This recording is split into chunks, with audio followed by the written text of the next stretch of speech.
Corruption. In Nigeria, it's a story deeply woven into the fabric of the nation. This isn't a tale of simple theft or bribery. It's about a complex web of historical legacies, political machinations, and cultural nuances. We're about to embark on a journey, a deep dive into the heart of corruption in Nigeria.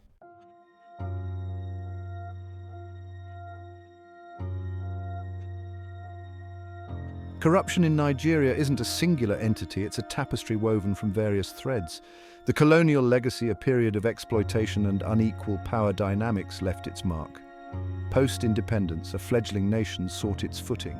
Political ambition, often intertwined with personal gain, took center stage. The discovery of oil, a blessing and a curse, added fuel to the fire. The oil and gas industry became a breeding ground for corruption.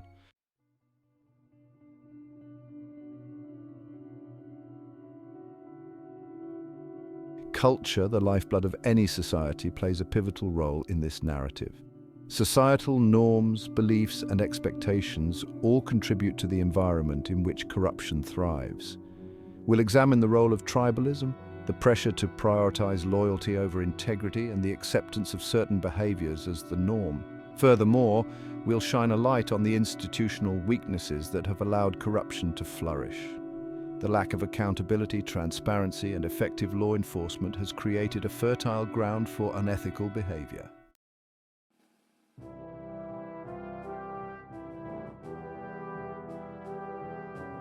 To understand the roots of corruption in Nigeria, we must journey back to the colonial era. The seeds of discord were sown during this time as the colonial administration introduced practices that would have long-lasting consequences. Dr. Arno Berner's research sheds light on the legal framework that enabled corruption to take root. The permissive legislation surrounding joint stock companies allowed British businesses to operate in Nigeria with minimal oversight. This lack of accountability created an environment ripe for exploitation. Profits were prioritized over the welfare of the local population, and a culture of impunity began to emerge.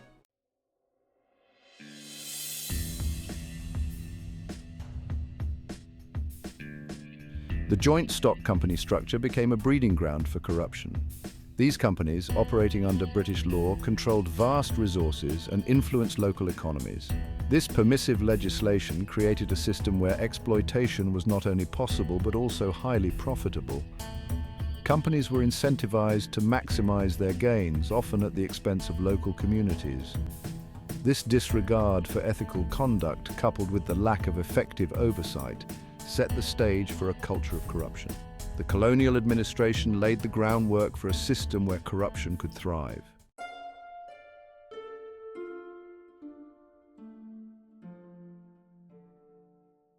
The colonial legacy of exploitation left an indelible mark on Nigeria. The extraction of resources fueled a cycle of dependence and inequality. The colonial administration's approach to governance, characterized by a top-down structure and a lack of transparency, further exacerbated the problem. This lack of accountability created a breeding ground for corruption. The impact of this exploitation stunted economic growth and undermined social cohesion.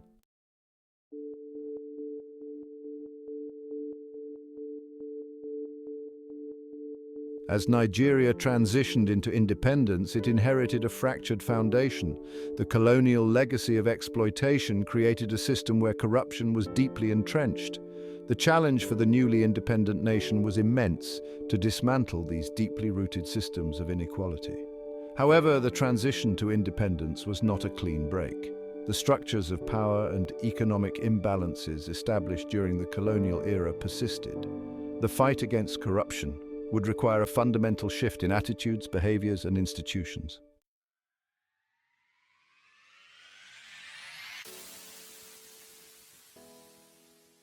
The year 1960 marked a pivotal moment in Nigeria's history, the dawn of independence. This newly independent nation, rich in resources and potential, stood at a crossroads.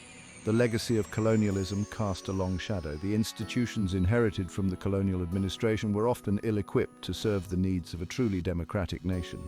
The early years of independence were a time of immense change and upheaval. Yet, amidst these challenges, the allure of power and the temptations of corruption proved difficult to resist for some.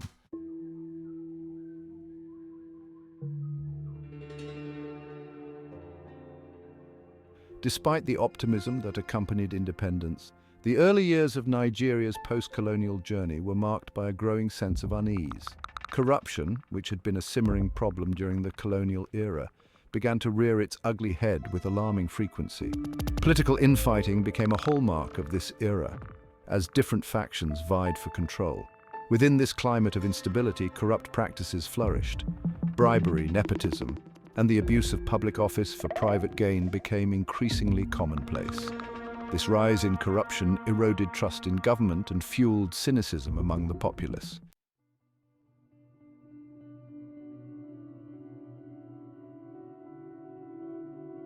The early signs of systemic corruption were evident in the actions of some of Nigeria's most prominent political figures. Nnamdi Azikiwe, the nation's first president, faced allegations of financial impropriety. Another prominent figure, Adegoke Adelabu, also faced scrutiny for his alleged involvement in corrupt practices.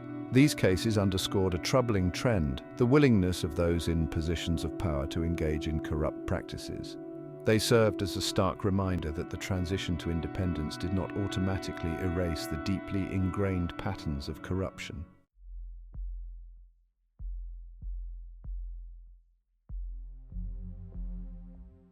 One of the key factors contributing to the persistence of corruption in post-independence Nigeria was the deeply entrenched culture of patronage. This system placed a premium on loyalty and personal connections over merit and accountability.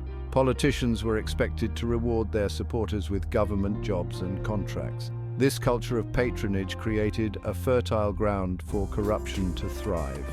The fight against corruption would require not only legal and institutional reforms, but also a fundamental shift in societal norms.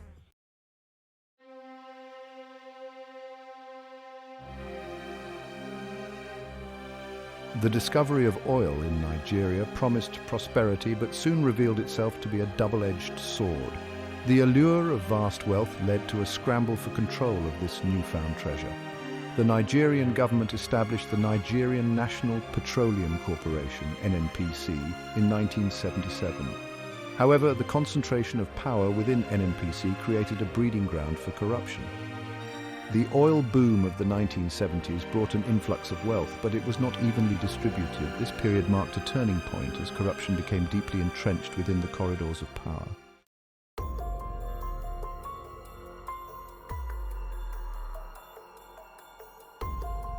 The NNPC, envisioned as the engine of Nigeria's economic transformation, instead became a symbol of the nation's struggle with corruption. The corporation was plagued by allegations of mismanagement and embezzlement. Billions of dollars in oil revenue disappeared into a labyrinth of shell companies and offshore accounts. Audits consistently revealed shocking levels of financial impropriety. The corruption within NNPC deprived the nation of much-needed resources. It fueled inequality and eroded trust in government.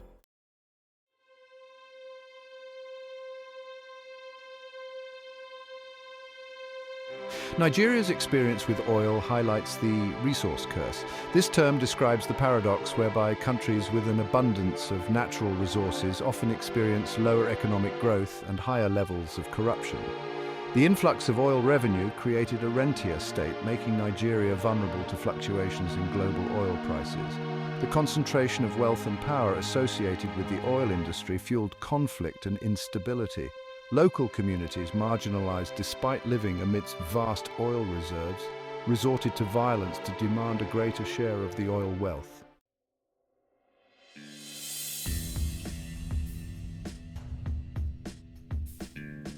The discovery of oil, rather than being the catalyst for sustainable development and shared prosperity, trapped Nigeria in a vicious cycle of dependency and corruption. The allure of easy money undermined efforts to diversify the economy, strengthen institutions, and promote good governance. Successive governments, despite pronouncements of reform and diversification, remained beholden to the oil industry. The political elite, often complicit in the corrupt practices that plagued the sector, lacked the political will to implement meaningful change. And the Nigerian people, while bearing the brunt of the consequences of this corruption, struggled to hold their leaders accountable.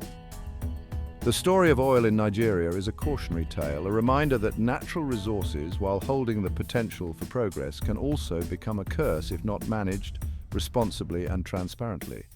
Breaking free from this cycle of dependency and corruption would require a fundamental shift in mindset, a commitment to good governance, and a genuine effort to prioritize the needs of all Nigerians over the greed of a select few.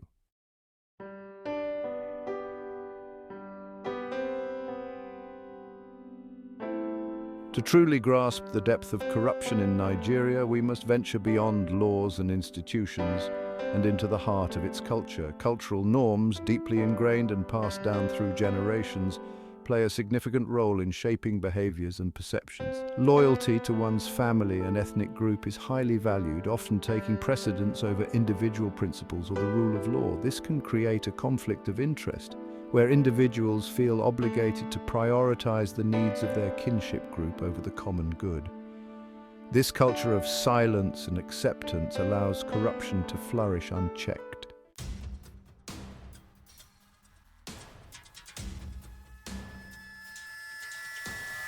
While cultural norms provide a fertile ground for corruption, it's the insatiable hunger for personal gain that truly fuels the fire. Greed, a universal human flaw, manifests itself in various forms in Nigeria, from petty bribery to grand schemes of embezzlement. The allure of wealth, particularly in a society grappling with poverty and inequality, can be overwhelming, leading individuals to compromise their values and betray the public trust.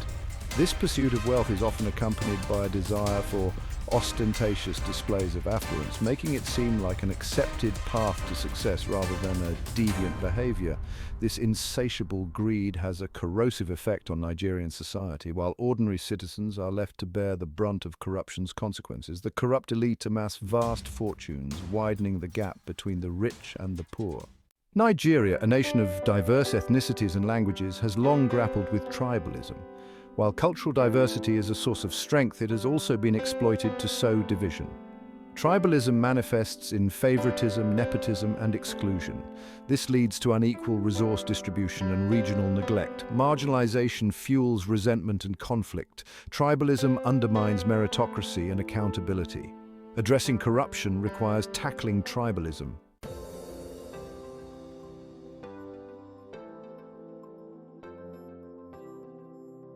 Addressing the socio-cultural factors that contribute to corruption in Nigeria is a complex and multifaceted undertaking. It requires a shift in mindset, a move away from the acceptance of corruption as business as usual. Education plays a crucial role in this transformation, instilling in future generations the values of integrity, accountability, and the common good. Civil society organizations also have a vital role to play in challenging cultural norms that perpetuate corruption. By raising awareness, promoting transparency, and holding those in power accountable, these organizations can help create a climate where corruption is no longer tolerated. Religious leaders, traditional rulers, and other influential figures within Nigerian society also have a responsibility to speak out against corruption and promote ethical behavior. Ultimately, tackling corruption requires a collective effort, a recognition that corruption harms everyone and that change is possible. By addressing the socio-cultural factors that enable corruption, alongside legal and institutional reforms, Nigeria can move towards a future where transparency, accountability, and the rule of law prevail.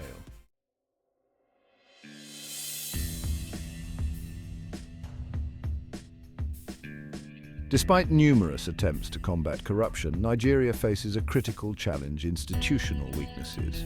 On paper, the nation has laws and systems designed to promote integrity and transparency. However, the reality on the ground paints a different picture. These institutions, often plagued by inefficiency, lack of resources, and ironically corruption within their ranks, struggle to fulfill their mandates effectively. One key weakness lies in the legal framework itself. While Nigeria has a plethora of anti-corruption laws, they are often poorly drafted, containing loopholes and ambiguities that savvy individuals can exploit. This creates an environment of legal uncertainty, where the lines between right and wrong become blurred, and the pursuit of justice becomes a convoluted and often futile exercise. Moreover, the agencies tasked with enforcing these laws often lack the capacity, resources, and, crucially, the political backing to carry out their duties effectively. Understaffed, underfunded, and often subject to political interference, these institutions become shadows of their intended selves, unable to effectively investigate, prosecute, and ultimately deter corrupt practices.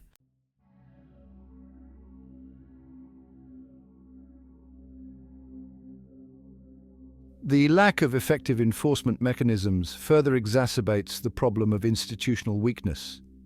Even when corruption cases are investigated and prosecuted, the process is often protracted, opaque, and vulnerable to manipulation.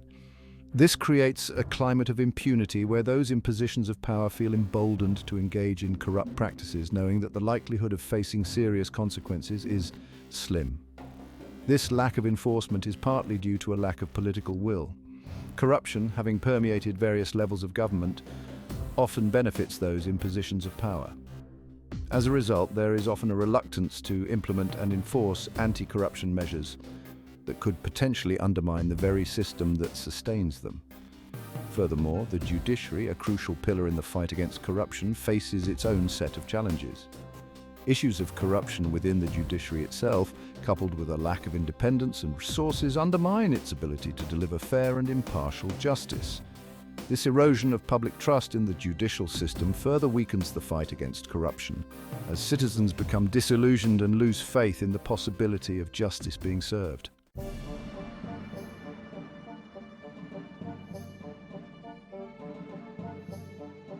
A fundamental weakness within Nigeria's institutions is the lack of accountability and transparency. Government operations, particularly those related to public finances, are often shrouded in secrecy, making it difficult to track how public funds are being used and to hold those responsible for mismanagement accountable. This lack of transparency extends to the decision-making processes within government. Decisions are often made behind closed doors, with little to no consultation with the public or civil society organizations. This lack of citizen participation and oversight creates opportunities for corruption, as those in power are not held accountable for their actions. Furthermore, mechanisms for whistleblowing, which are crucial for exposing corruption, are often weak and ineffective. Whistleblowers, who play a vital role in holding those in power accountable, often face retaliation, intimidation, and even threats to their safety. This creates a culture of silence, where individuals are afraid to speak out against corruption for fear of the consequences.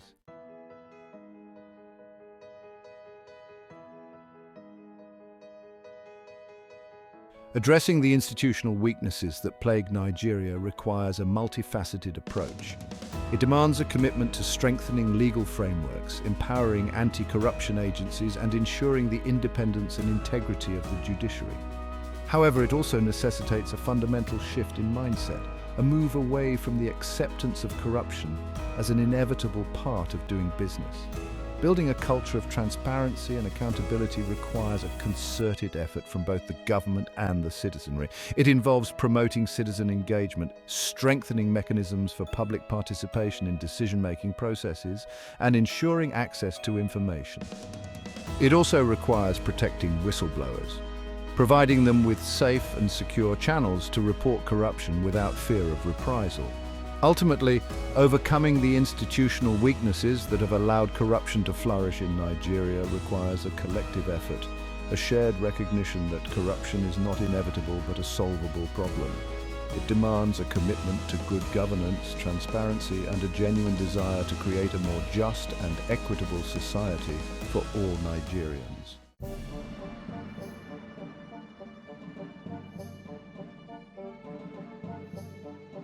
Our journey through the genesis of corruption in Nigeria has been a sobering one. We've unearthed the deep roots of this issue, reaching back to the colonial era. The transition to independence did not erase these ingrained patterns. Corruption found fertile ground in the newly formed institutions. The discovery of oil fueled greed and exacerbated inequalities. The NNPC became a symbol of corruption, riddled with mismanagement. Institutional weaknesses have created an environment where corruption thrives. The human cost of this corruption is immeasurable. But amidst this bleak landscape, there's a flicker of hope. Nigerians Particularly the younger generation are increasingly vocal in their demand for change. They're leveraging technology, using social media to expose corruption. Civil society organizations are advocating for transparency and good governance. Tackling corruption requires a multi-pronged approach, strengthening institutions and reforming the legal framework. Education is paramount, fostering a culture of integrity from a young age. The international community also has a role, supporting Nigeria's efforts through technical assistance and capacity building. By working together, nations can create a global environment where corruption is no longer tolerated. The fight against corruption in Nigeria is a marathon, not a sprint. It's a fight worth fighting for justice and equality.